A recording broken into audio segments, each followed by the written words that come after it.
नमस्कार, मैं हूं दीपिका। आप देख रहे हैं देश का सबसे भरोसेमंद digital news channel VK news. ये बात पूरी दुनिया अच्छे से जानती है कि भारत को अपने आंतरिक मामलों में किसी दूसरे देश का हस्तक्षेप बिल्कुल भी पसंद नहीं है, लेकिन फिर भी कुछ देश हैं जो अपनी हरकतों से बाज नहीं आते और दखल देते रहते हैं। और ऐसा करने का अंजाम क्या हुआ वो आपको आज हम दिखाएंगे। दरअसल विदेशी धरती पर दुश्मनों को धो देने वाले विदेश मंत्री एस जयशंकर ने अन्य देशों के मामले में टिप्पणी करने की पश्चिमी देशों की आदत को लेकर उन पर हमला बोला है।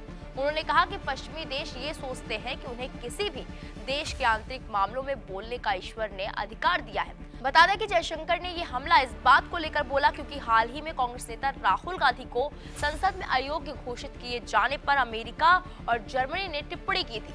जयशंकर ने जर्मनी और यूएस को आड़े हाथों लेते हुए कहा, पश्चिमी देशों को लंबे समय से दूसरों पर टिप्पणी करने की बुरी आदत रही है और वो सोचते हैं कि अन्य देशों के आंतरिक मामले में उनके पास बोलने का भगवान का दिया हुआ अधिकार है।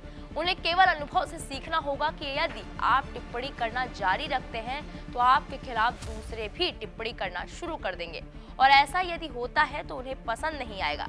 मैं देख रहा हूं कि ऐसा हो रहा है। हमारे हिसाब से सच्चाई का दूसरा पहलू ये है कि आप लोगों को अपने ऊपर टिप्पणी करने के लिए आमंत्रित कर रहे हैं, फिर अधिक से अधिक लोग टिप्पणी करने को उत्सुक हैं। हमें दुनिया को ये कहते हुए उदार निमंत्रण देना बंद करना होगा कि भारत में समस्याएं हैं और अमेरिका और यूरोप आप चुपचाप क्यों खड़े हैं और कुछ क्यों नहीं कर रहे हैं। उन्होंने आगे कहा, अगर यहाँ से वहाँ कोई जाता है और कहता है कि आप चुपचाप क्यों खड़े हैं और कुछ क्यों नहीं कह रहे, तो जाहिर है कि वो टिप्पणी करेंगे। समस्या का हिस्सा वो है, समस्या का हिस्सा हम भी हैं और मुझे लगता है कि दोनों को ठीक किए जाने की जरूरत है। जयशंकर ने अपने इस तीखे अंदाज में जर्मनी और यूएस को ये समझा दिया कि वो अपनी आदत सुधार लें, नहीं तो भारत जब अपनी पर आएगा तो उन लोगों को भारत की दखलंदाजी पसंद नहीं आएगी। विदेश मंत्री के इस तेवर पर आपकी क्या राय है, कमेंट बॉक्स में जाकर जरूर बताएं। बाकी बड़ी खबरों के लिए आप देखते रहें वीके न्यूज। नमस्कार। वीके न्यूज, राष्ट्र के नाम।